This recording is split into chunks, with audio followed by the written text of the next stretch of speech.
Dios los bendiga, Dios los guarde. Espero que se encuentren bien en medio de esta situación difícil que vivimos como país y a nivel global. Este que le habla es su amigo y hermano Luis Santiago, de la primera iglesia metodista de Mayagüez. Quiero compartir con ustedes en este día especial, compartir la palabra del Señor. Y no solo eso, sino vamos a investigar y vamos a ver con hechos históricos y con hechos médicos, según la medicina, cómo fue en realidad ese sacrificio del Maestro que se entregó por amor a cada uno de nosotros. El tema de esta predicación se llama No menosprecies su sacrificio. No menosprecies su sacrificio. Y vamos a hablar un poquito de historia antes de entrar al texto bíblico. Cuando Jesús estaba cercano al Getsemaní, aparentemente sabiendo que el tiempo de su muerte estaba cerca, sufrió gran ansiedad mental y, como fue descrito por el médico Lucas, su sudor se convirtió en sangre. A pesar de que este es un fenómeno raro, sudor hemático o hematidrosis puede ocurrir en estados altamente emocionales o en personas con desórdenes de la coagulación. Como resultado de la hemorragia en las glándulas sudoríparas, la piel se torna frágil y suave. Entre la 1 de la mañana y el amanecer, Jesús fue enjuiciado ante Caifás y el Sanedrín. Fue hallado culpable de blasfemia. Los guardias entonces le vendaron los ojos a Jesús, le escupieron y lo golpearon en el rostro con sus puños. Poco después del amanecer se cree que en el templo fue enjuiciado Jesús ante el Sanedrín con los fariseos y los saduceos. Y de nuevo fue hallado culpable de blasfemia, un crimen castigado con la muerte. Debido a que el permiso para la ejecución debía venir de los gobernantes romanos, Jesús fue llevado muy temprano en la mañana por los oficiales del templo al pretorio de la fortaleza de Antonia, la residencia y silla gubernamental de Poncio Pilato, que era el procurador de Judea. Sin embargo, Jesús fue presentado a Pilato no como un blasfemador, sino como un rey autonombrado que pondría en poco la autoridad romana. Pilato no acusó a Jesús y lo envió a Herodes Antipas, el tetrarca de Judea. Igualmente, Herodes no le acusó oficialmente y devolvió a Jesús a Pilato. De nuevo, Pilato no pudo hallar ninguna base legal para acusar a Jesús, pero el pueblo persistentemente demandó la crucifixión. Ciertamente, cuando estudiamos un poco la salud de Jesús, nos damos cuenta que los rigores del ministerio de este mismo resultan bien difíciles para este siglo primero, donde no habían autos, donde no todo el mundo tenía un caballo, un burro o un camello. Esto hace que entonces Jesús tuviera que viajar a pie a través de Palestina. Esto excluiría cualquier enfermedad mayor o una constitución débil. En otras palabras, Jesús tenía que haber estado en una buena condición física antes de su andar por Getsemaní. Sin embargo, durante las 12 horas entre las 9 de la noche del jueves y las 9 de la mañana del viernes, había sufrido un gran estrés emocional, evidenciado por la hematidrosis, abandonado por sus más cercanos amigos, los apóstoles, y una golpiza física luego del primer juicio judío. También en el escenario de una noche traumática, donde no pudo dormir, había sido forzado a caminar más de 2.5 millas o 4 kilómetros para llegar a los diversos lugares donde se le realizaron los juicios. Estos factores físicos y emocionales podrían haber hecho a Jesús vulnerable a los efectos hemodinámicos adversos del azotamiento. ¿Qué es lo que te quiero decir, amado hermano? Que lo que estaba viviendo Jesús no es necesariamente como lo pintan algunas películas. no es necesariamente como lo pintan algunos cuadros, sino que vamos a descubrir cuál fue la verdadera pasión de Cristo. Cuando hablamos de los azotes que recibió, los azotes eran un acto preliminar legal por cada ejecución romana. En otras palabras, cada vez que los romanos ejecutaban a alguien, pasaba por los azotes, con la excepción de mujeres y senadores romanos, excepto en caso de deserción. El instrumento usual era un látigo corto con varias correas sencillas o entrelazadas de diversas longitudes, en las cuales pequeñas bolas de hierro o huesos de ovejas se amarraban a intervalos. Para azotar, el hombre era desprovisto de sus ropas y sus manos eran amarradas a un poste vertical.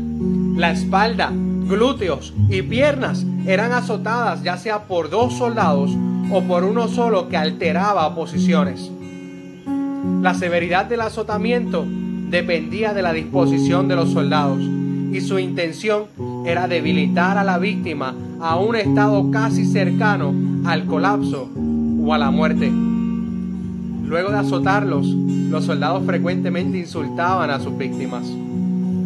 Mientras los soldados romanos golpeaban repetidamente la espalda de la víctima con todas sus fuerzas, las bolas de hierro causarían profundas contusiones y las correas de cuero y los huesos de oveja cortarían la piel y el tejido subcutáneo. Luego, mientras los azotes continuaban, las laceraciones romperían los músculos y producirían tiras de sangre y tiras de carne sangrientas. El dolor y la pérdida sanguínea generalmente aceleraban el choque circulatorio. La extensión de la pérdida sanguínea muy probable determinaba cuánto viviría la víctima en la cruz. Ciertamente, el abuso físico y mental hecho por los judíos y los romanos, así como la deprivación de comida, agua y sueño, contribuyeron a un estado general debilitado. Por lo tanto, aún antes de la crucifixión, la condición de Jesús era al menos seria y quizás crítica. Era una costumbre para el hombre condenado llevar su propia cruz al poste de azotamiento, al sitio de la crucifixión en las afueras de la puerta de la ciudad. Usualmente estaba desnudo y a menos que estuviera prohibido por las costumbres legales o locales. Debido a que el peso de la cruz completa era probablemente de más de 300 libras, solo se podía llevar el poste horizontal. El patíbulo, que pesaba entre 75 y 125 libras, era colocado a través de la nuca y balanceado por los hombros. Usualmente los brazos estirados eran atados al poste y la procesión hacia el sitio de la crucifixión era liderada por una guardia romana completa encabezada por el centurión. Uno de los soldados llevaba un sello o un título en el cual el nombre del condenado y el crimen eran mostrados. Luego, el título se adjuntaría sobre la parte alta de la cruz. La guardia romana no dejarían a la víctima hasta que estuvieran seguros de su muerte. Hermanos, ¿qué les estoy queriendo decir? Que en medio de todo esto, les vuelvo y les repito, no necesariamente es como algunos cuadros pintan, simplemente uno que otro gota de sangre en el rostro de Jesús, sino que su pasión fue dolorosa, su pasión le costó la vida. El mayor efecto patofisiológico de la crucifixión, más allá del dolor atroz, era una marcada interferencia con la respiración normal, particularmente la exhalación. El peso del cuerpo jalando hacia abajo sobre los brazos estirados y los hombros tendrían a fijar los músculos intercostales en un estado de inhalación. Por lo tanto, impedirían la exhalación pasiva. La respiración era superficial. Es probable que esta forma de respiración no sería suficiente y la hipercapnia condición en la que sube el nivel de dióxido de carbono en la sangre, sucedería pronto. El inicio de las contracturas musculares o contracciones tetánicas o de los tendones, debido a la fatiga e hipercapnia, limitarían la respiración aún más. La exhalación adecuada requería levantar el cuerpo empujando los pies y flexionando los codos y aduciendo los hombros. Sin embargo, esta maniobra pondría todo el peso sobre los tarsos y produciría un dolor extremo. Además, la flexión de los codos causaría rotación de las muñecas, causando dolor a lo largo del nervio mediano dañado. Levantar el cuerpo además frotaría la espalda azotada contra la madera. Calambres musculares y parestesias de los brazos estirados y levantados podrían más molestia. Como resultado de cada esfuerzo respiratorio, sería agonizante y fatigante y llevaría eventualmente a la asfixia. Ciertamente, no fue fácil. Se cree que a Jesús le pusieron sus clavos en la muñeca en este lugar. Fue atravesado con esos clavos también en sus pies. En lugares específicos donde los romanos sabían que a este hombre le iba a doler más de la cuenta. En otras palabras, los romanos no querían traspasar el hueso, sino que querían traspasar los cartílagos y querían dañar el sistema nervioso. Esto causaría un dolor agudo cada vez que se movieran las muñecas o los pies. Por eso cada vez que el maestro trataba de respirar tenía que levantarse. Y al levantarse, los clavos de las muñecas activaban o le recordaban el dolor que había allí, porque le estaba atravesando un nervio y los cartílagos. Eso hacía que la mano se le trancara al maestro, y en ese momento era cuando casi no podía respirar. Respiraba un poco y volvía a bajar porque no aguantaba el dolor. La verdadera causa de muerte por crucifixión era multifactorial, o sea, habían varios factores y variaba de alguna manera con cada caso, pero las dos causas más importantes probablemente era el choque hipovolémico y asfixia, como ya les expliqué. Otros factores contribuyentes incluían la deshidratación, arritmias inducidas por el estrés e insuficiencia cardíaca congestionada con la rápida acumulación de líquido en las cavidades pleural y pericardíacas. La fractura de las piernas debajo de las rodillas, si se realizaba, llevaba a la muerte por asfixia en cuestión de minutos. La muerte por crucifixión, en todo el sentido de la palabra, era excruciante. Excruciante viene del latín excruciatus, o de la cruz. Literalmente, esta palabra se inventó para describir el dolor que se sufría en medio de la cruz. Cuando hablamos de la crucifixión de Jesús, luego de los azotes y las burlas, alrededor de las 9 de la mañana, los soldados romanos le pusieron de nuevo las ropas a Jesús y luego lo llevaron junto a 2 ladrones a crucificarle.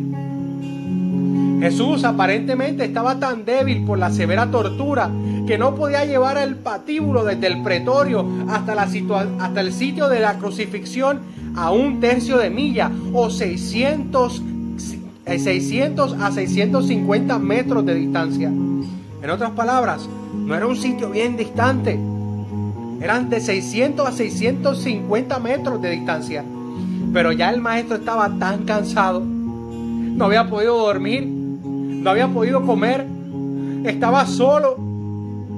Sentía el estrés porque sabía que iba a morir. Sin sangre. Agolpeado. Rechazado. Marginado por los suyos. Por los que decían que lo seguían.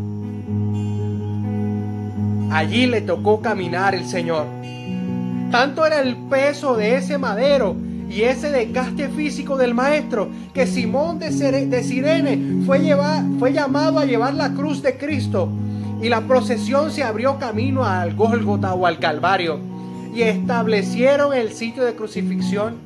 Se le ofreció un trago de vino mezclado con mirra, pero luego de probarlo se rehusó a tomarlo. Esta práctica se utilizaba para que entonces se hiciera un poco calmante el dolor y bajara un poco la intensidad, pero ciertamente el maestro no lo tomó. Finalmente Jesús y los dos ladrones fueron crucificados. Recuerden que no solamente Jesús recibió los azotes, sino también que tiene los clavos en la cruz y también tiene una corona de espinas, la cual le pusieron los soldados romanos. A pesar de todo esto, el maestro no dijo ni una sola palabra. No se quejó ante aquellos que lo estaban torturando. A pesar de que las referencias bíblicas dicen que los clavos estaban en las manos, esto no está en contradicción con la evidencia arqueológica y científica que te estoy trayendo hoy, ya que dice que las heridas son en las muñecas, donde te mencioné, ya que en los tiempos antiguos frecuentemente la muñeca era parte de la mano, era lo que se creía en aquellos tiempos. Cuando se hablaba de la mano también se incluía también la muñeca. Por ende, Jesús fue clavado en las muñecas porque la mano no aguanta el peso del hombre. Si usted es clavado en la mano, el mismo peso lo va a desgarrar y se va a caer. Así que Jesús tuvo que haber sido perforado en las muñecas, justo por aquí más o menos, y hay un huequito donde perfectamente cabe el clavo y queda justamente enganchado sin traspasar el hueso, traspasando cartílagos, traspasando todo lo que haya a su paso. El título fue colocado sobre la cabeza de Jesús. Los soldados y la multitud insultaban a Jesús a través de todo el proceso de la crucifixión, y los soldados jugaron suertes por sus ropas. Cristo habló en 7 ocasiones desde la cruz. Oye, trata de imaginar lo que te estoy explicando. Jesús, como explicamos ahorita, está teniendo una situación en la que no puede casi respirar, porque en la posición en la que está le impide exhalar. O sea que como lo que el cuerpo pide es respirar, y es un reflejo humano, es algo que todos los humanos tenemos que hacer. El cuerpo te está pidiendo respirar, él se tiene que levantar donde están los clavos. Recuerda que ahí se crea presión cada vez que él intenta respirar, pero cuando intenta respirar solo puede coger un poco de aire, pero en medio de ese poco de aire está también tratando de decir esas palabras que ciertamente no fueron nada de sencillas. Trata de imaginarte el Padre, perdónalos porque no saben lo que hacen. No lo dijo así, tuvo que haberlo dicho literalmente: Padre, perdónalos, porque no tenía aire, y el poco aire que le causaba la dificultad de exhalar solamente la podía decir hablando. Ciertamente estas palabras cortas, tersas palabras han debido de ser particularmente difíciles y dolorosas. Llevaban un dolor decir esas palabras desde la cruz, un dolor extremo, pero el maestro lo hizo por ti. Alrededor de las 3 de la tarde de ese viernes, Jesús gritó en voz alta, bajó su cabeza y murió. Los soldados romanos y los espectadores reconocieron el momento de su muerte, ya que los judíos no querían que los cuerpos permanecieran allí luego del amanecer y al inicio del día del reposo. Le preguntaron a Poncio Pilato ordenar quebrar los huesos de las piernas para hacer las muertes de los 3 hombres crucificados. Los soldados quebraron las piernas de los 2 ladrones, pero cuando llegaron a Jesús vieron que ya estaba muerto, y no quebraron sus piernas, sino uno de los soldados laceró su costado, probablemente con una lanza de infantería, produciendo un flujo de agua y sangre. Más tarde ese día, el cuerpo de Jesús fue bajado de la cruz y colocado en una tumba. Wow. Esto es un poquito de historia y tratando de traer un poco de lo que Jesús padeció. Luis, ¿pero qué tiene que ver eso con no menospreciar el sacrificio del Maestro? ¿Qué tiene que ver eso con lo que me estás hablando? Sé que el Maestro pasó una situación difícil. Wow, pero nunca me imaginé que era así. De hecho, muchas personas critican la película Pasión de Cristo, pero ciertamente esa película se queda corta con lo que el Maestro sufrió. Ciertamente el Maestro, cuando fue crucificado, estaba desnudo, estaba allí desprovisto, y no solamente con un sufrimiento físico que era espeluznante, excruciante su dolor, sino que tenía un dolor interno en su corazón, una situación emocional difícil, abandonado por sus amigos los discípulos, sin haber dormido, sin haber comido, sin haber tomado nada. Inclusive en la cruz dice: tengo sed, y le dan a beber un poco de vinagre. Horas y horas de dolor. Pero quiero que escuchen lo que dice la palabra del Señor. Nueva Traducción Viviente, en Isaías 53, dice así: ¿quién ha creído nuestro mensaje? ¿A quién ha revelado el Señor su brazo poderoso? Mi siervo creció en la presencia del Señor como un tierno brote verde, como raíz en tierra seca. No había nada hermoso ni majestuoso en su aspecto, nada que nos atrajera hacia él. Fue despreciado y rechazado, hombre de dolores, conocedor del dolor más profundo. Nosotros le dimos la espalda y desviamos la mirada. Fue despreciado y no nos importó. Sin embargo, fueron nuestras debilidades las que Él cargó. Fueron nuestros dolores los que lo agobiaron. Y pensamos que sus dificultades eran un castigo de Dios. Un castigo por sus propios pecados.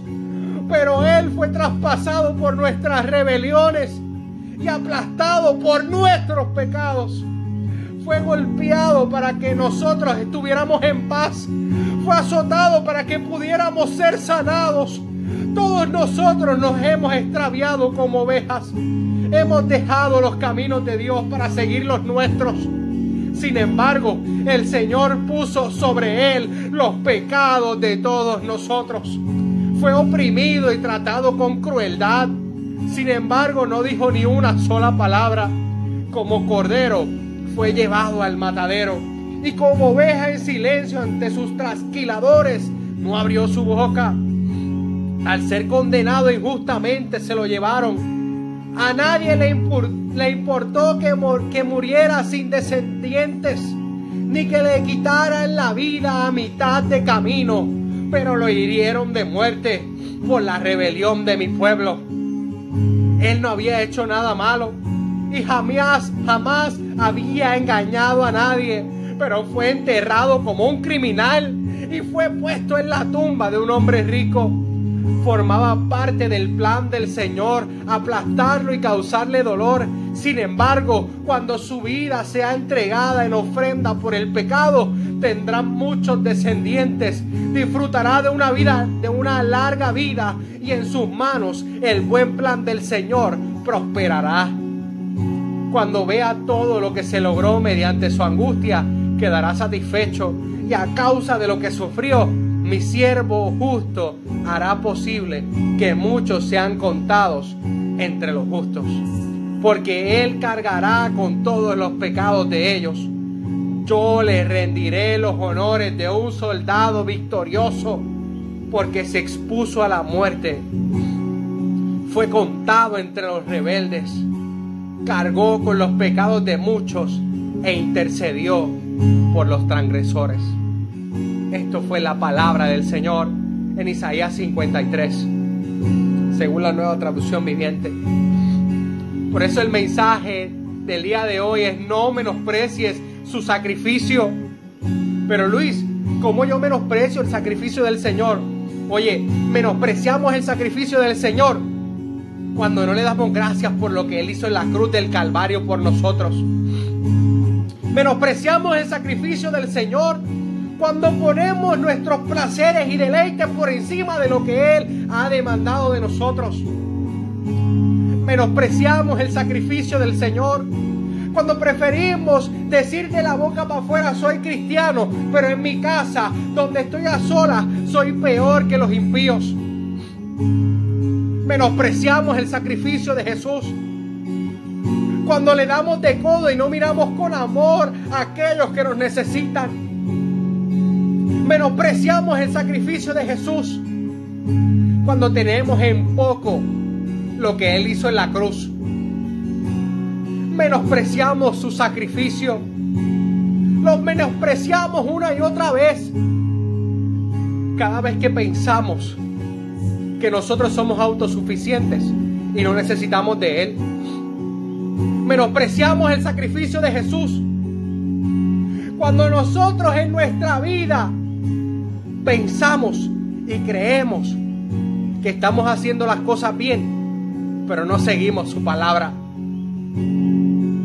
Menospreciamos el sacrificio de Jesús cuando no estamos cercanos a Él, cuando no nos preocupamos de tener una relación con el Señor, cuando no nos preocupamos de tener una relación íntima con Él y darle gracias por lo que Él ha hecho en tu vida y darle gracias por el mayor privilegio que es alcanzar la salvación por medio de ese sacrificio. Porque es que menospreciamos el sacrificio de Jesús cuando menospreciamos la salvación. Porque nos pasamos pidiendo milagros estentosos. Porque reclamamos el poder de Dios. Pero somos tan insensatos porque no nos damos cuenta de que el mayor milagro que ha existido en la historia se hizo en esa cruz del Calvario, donde el Maestro dio su vida, donde el justo murió por los pecadores, donde el justo murió por nosotros, donde el que merecía el castigo eterno y la ira de Dios por el pecado éramos nosotros. Y Él la llevó en sus espaldas, el justo por los injustos. Menospreciamos el sacrificio de Jesús. Menospreciamos el sacrificio de Jesús una y otra vez. ¿Sabes qué? Menospreciamos el sacrificio de Jesús cuando solamente dejamos el mensaje de la cruz para Semana Santa. Menospreciamos el sacrificio de Jesús cuando nos pasamos un año entero predicando y hablando de tantas cosas, pero nos olvidamos del mensaje más importante y el testimonio de nuestra fe, que ha sido lo que el Maestro hizo en la cruz del Calvario por nosotros. Menospreciamos el sacrificio de Jesús.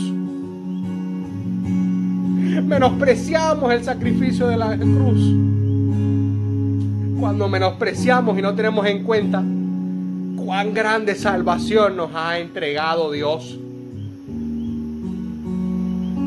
Cuando no tomamos en perspectiva lo que Él sufrió para darnos salvación, lo que Él padeció para que nosotros tuviéramos comunión con el Señor.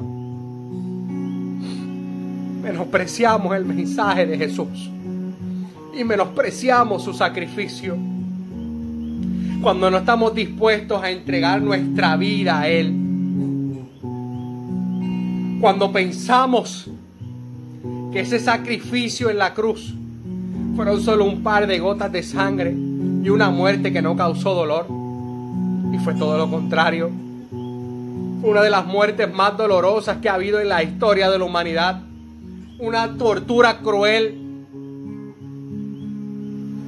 donde se vio afectado su estado emocional, físico y espiritual. Sin duda alguna, menospreciamos el mensaje de Jesús. Pero qué bueno es Dios, que hoy te está dando la oportunidad, y me da la oportunidad a mí también, de que podamos cada uno de nosotros arrepentirnos de nuestros malos caminos, arrepentirnos de lo que estamos haciendo y poder mirar el mensaje de Jesús, poder mirar la cruz y decir: oye, la voy a cargar con gusto, voy a caminar y seguirlo a Él, porque esa cruz tuvo que haber pesado, porque estar allí, Él dio su vida por mí, Él murió por mí, y yo voy a dar mi vida por Él. Como cristianos hemos hecho muchos errores, pero hoy es un gran día. Y hoy es un día que el Señor nos ha regalado para recordar su sacrificio, recordar lo que hemos vivido, lo que hemos hecho, lo que Él ha hecho por nosotros, y humillarnos ante Él, arrepentirnos ante su presencia y decir: Señor, perdónanos. Señor, perdóname porque he menospreciado tu sacrificio. Señor, perdóname porque muchas veces no he tenido en cuenta la salvación que me ha regalado a través de la fe. Señor, perdóname porque no me amo como tú me amas. Señor, perdóname porque a veces me menosprecio y no me doy cuenta que eres tú el que me estás mirando a través de esa cruz y que diste tu vida por mí. Hoy es un buen día para que reconozcas que le hemos fallado al Señor, que le has fallado al Señor. Pero es un gran día para arrepentirte. Es un gran día para acercarte a Él. Es un gran día para humillarte ante el Señor. Hoy es el día que nos ha regalado el Señor para pensar en lo que Él hizo por nosotros en la cruz del Calvario. Y no solamente pensar en eso hoy, sino meditar en eso todos los días de nuestra vida. Hoy es un gran día para darle gracias a Dios por el sacrificio perfecto que hizo en la cruz del Calvario. Hoy es un gran día para reconocer el poderío y la autoridad de Jesús. Hoy es un gran día para humillarnos delante de Él y decirle: Maestro, perdónanos. Para reconocer el amor de Jesús. Hoy es un gran día para reconocer su misericordia y lo que ha hecho por ti y por mí. Quiero orar. Quisiera orar por cada uno de ustedes que me escucha. Quisiera orar para que la presencia del Señor los toque y les llene su corazón del amor de Jesucristo, y que podamos ver de hoy en adelante y caminar según Jesucristo nos ha llevado y nos ha guiado. Según Jesucristo ha dado su vida por nosotros, vivamos conforme a Jesús. Señor, en esta hora, humillados ante tu presencia, te damos gracias por tu palabra. Gracias, Señor, porque nos estás hablando hoy. Gracias, Señor, porque hoy es un gran día, Padre Celestial, para acercarnos a ti, para reconciliarnos contigo, reconciliarnos con tu santa presencia. Padre, mira a todo aquel que me está escuchando a través de las redes sociales, de YouTube, de WhatsApp, Señor. Mira a cada uno de ellos, de mis hermanos. Te pido, Señor, humillado ante ti, que nos perdones. Que nos perdones porque te hemos fallado, Señor. Porque hemos fallado delante de ti. Y venimos ante tu presencia clamando tu misericordia. Porque no queremos seguir menospreciando tu sacrificio. Queremos acudirnos y acogernos a tu amor, a tu bondad. Queremos acogernos a ese sacrificio en la cruz, que aunque nos diste la salvación gratis y nos diste esa salvación hermosa, ciertamente te costó muy cara y te costó la vida, Señor. Te pido en el nombre de Jesús que te glorifiques de una manera especial y poderosa. Que tú visites a cada hermano, lo abraces, lo cubras en este momento difícil que vivimos como sociedad. Señor, te presento a Puerto Rico y al mundo entero, Señor. Te pido que en medio de esta pandemia, Señor, podamos acercarnos más a ti, podamos ser más fieles a tu palabra, tener más tiempo contigo, orar más, leer más la Biblia y arreglar nuestras cuentas contigo, y ciertamente reconocer que hemos menospreciado tu sacrificio. Pero hoy es un gran día para ofrecernos a ti como vasijas, para ofrecernos a ti, Señor, y que nos limpies, que nos restaures, Señor. Hoy es un gran día para volver a Dios. Y si tú que me estás escuchando no has hecho la confesión de fe, no has recibido a Jesucristo como tu único y exclusivo Salvador, y quieres acogerte a la gracia de Dios, a su misericordia por medio de la fe, te invito a que hagas esta oración conmigo. Te invito a que hagas esta oración de fe. Si así lo crees, el Señor visitará tu casa, abrirá las puertas de tu corazón y el Señor cenará contigo. Ciertamente el Señor estará contigo. Si no has recibido al Señor como tu único y exclusivo Salvador, haz esta oración conmigo. Señor, reconozco que soy pecador. Reconozco que te he fallado. Reconozco, Señor, que he intentado con todas mis fuerzas mejorar, pero no he podido. Señor, reconozco que sin ti no puedo. Reconozco que he menospreciado tu sacrificio. Reconozco, Señor, que he fallado delante de ti. Por eso vengo hoy suplicando tu perdón, aceptando el sacrificio de Jesús en mi vida, pidiéndote, Señor, que me perdones, que me hagas una criatura nueva, que inscribas mi nombre en el libro de la vida, que yo pueda estar contigo y sentir tu presencia. Te pido, Señor, y te entrego todos mis pecados para que los perdones, Dios. Arrepentido de corazón, decido buscarte, decido aferrarme a ti, porque reconozco que sin ti nada puedo hacer.